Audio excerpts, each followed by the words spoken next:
ఈ మధ్య ఇవి జరుగుతున్నాయి తప్ప మీరు గత 10 ఏళ్ళు చూస్తే, గత 10 ఏళ్ళలో ఏ రెసిడెన్షియల్ స్కూల్లో మీరు ఈ న్యూస్ వినలేదు, ఎప్పుడు ఈ సమాచారం వినలేదు.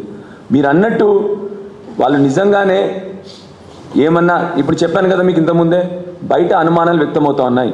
ఏమని అనుమానాలు వ్యక్తమవుతూ ఉన్నాయి? కేసీఆర్ గారు ఆనవాళ్ళు లేకుండా చేయాలంటే ఈ రెసిడెన్షియల్ స్కూల్స్ కూడా బంద్ చేయాలి. ఎందుకంటే బ్రహ్మాండంగా ఇప్పుడు దగ్గర 5 లక్షల మంది విద్యార్థులు ఈ రెసిడెన్షియల్ స్కూల్స్లో ఉన్నారు. ఇప్పుడు 1200 రెసిడెన్షియల్ స్కూల్లో 5,50,000 నుంచి 6 లక్షల మంది ఈ రెసిడెన్షియల్ స్కూల్లో చదువుతూ ఉన్నారు విద్యార్థులు. మా అనుమానం ఏంటంటే, ఏదో ఇంతకుముందు సామెత ఉంది కదా, కుక్కని చంపాలంటే ఫస్ట్ పిచ్చి కుక్క అని చెప్పాలని చెప్పేసి. సో ఇలా ఈ విధంగా ఇంత బాధ్యతరహితంగా వహించి ఏమైనా కానివ్వండి, రేపొద్దున ఈ సాకు చూపెట్టి ఈ స్కూల్ బంద్ చేద్దామా అన్న ఆలోచన ఏమైనా ఉందా అని చెప్పి అందుకు భయమవుతుంది తప్ప, ఈ రెసిడెన్షియల్ స్కూల్స్ వల్ల ఇవాళ చెప్తా ఉన్నాను మీకు. మొన్న ఒకసారి నేనే ఇక్కడ అడ్మినిస్ట్రేటివ్ ఆఫీసర్స్తో